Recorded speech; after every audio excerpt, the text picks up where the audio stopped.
Okay, back now to Ciara. You are very welcome back to the permanent TSB Ideal Home Show. I'm coming to you live from the DFS Show House, where it's all about style, inspiration, and generally feeling quite jealous. I'm joined by designer Mullan Lafferty. I have to say, I really, really love this house. I think I might just move in here permanently, if that's okay.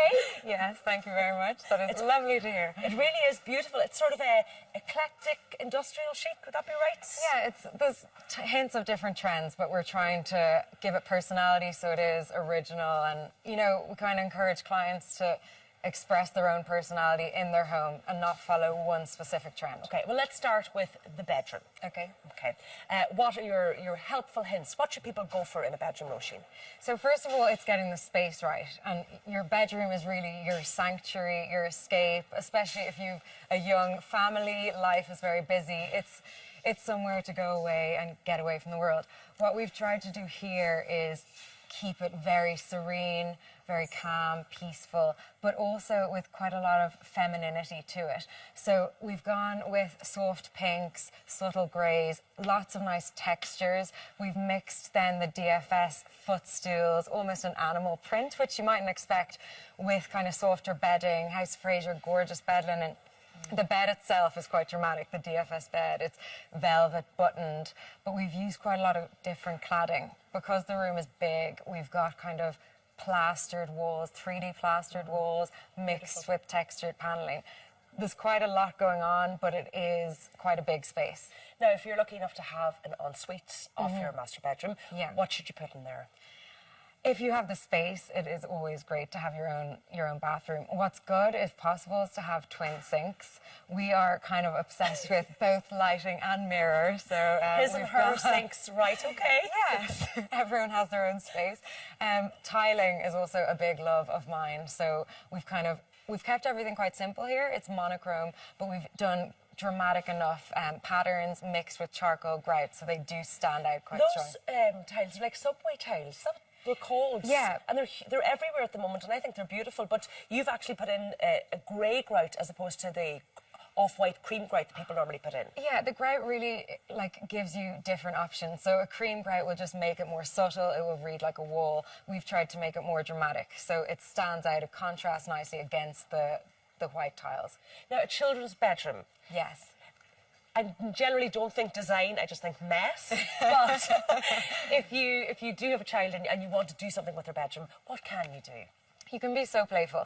And I do understand that people don't want to spend a lot of money because the child might outgrow it, and teenagers have different tastes to children. But have fun. We've used graphics, so wall graphics, to create kind of a cloud frame. Yeah. We also sank the bed into the wall, so it's almost like a little cave, like a little nook to hide away. It's a very small space, but it's totally effective. It shows what you can do, even if you have a tiny little box room. Absolutely, and a lot of kids do. So we've put the joinery, so there's a little vanity unit mixed with the wardrobes, all sunken in the wall, and then there's a lot of mirror again, and creates the illusion of space. Now, we are obviously sitting in this beautiful sitting room, kitchen, dining area, this lovely open space.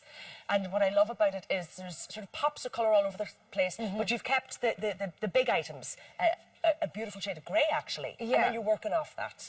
Yeah, so what we wanted to do here was, first of all, have a kind of mixture of styles. So we've got a mixture of, you know, the DFS chair here, it's a lot more Scandinavian feel mixed with the DFS Liberty. So there's a lot of different styles, but because the sofa is very much an investment, I tend to recommend going quite safe with that. You know, you can put really vibrant cushions and textiles on top of it, but spend the money on something a little safer.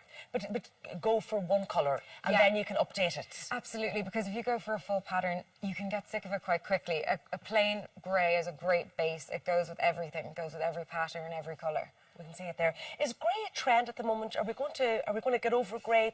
I personally love it, but I'd be frightened that maybe, you know, in 2 years we'll not like grey anymore.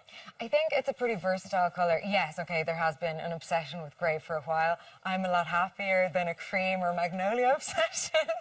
But I think if you layer it up with lots of different colours, it will not look bland. You know, that's the important thing. Create depth with the prints and pictures you put with it, with rugs, with textiles. Yeah.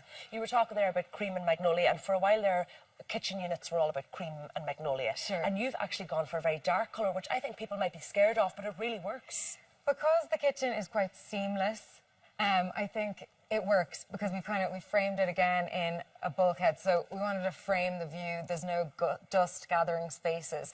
So the black, it's quite sleek, minimal. And then you've got your contrasting island, which is in raw timber. That natural material contrasts well with the black. So don't be afraid to go for dark colours. We have it on a wall here, we have it in the kitchen. Yeah. Because we think about going for light colours all the time because we want to maximise space. But actually, if you've got the right lighting around it, it still works. Absolutely. Lighting is key. We've got some stunning lights from Mullan Lighting. My favourite room in the house is actually the library, which is almost black. It's Templar grey and it's so again a small intimate. space, but it's beautiful. Yeah, so the idea with that was it's very much different to the open plan area. It's a kind of sanctuary. Roisin Lafferty, thank you so much for joining us. So many ideas. I'm going to be here all day. But for now, it's back to you in studio.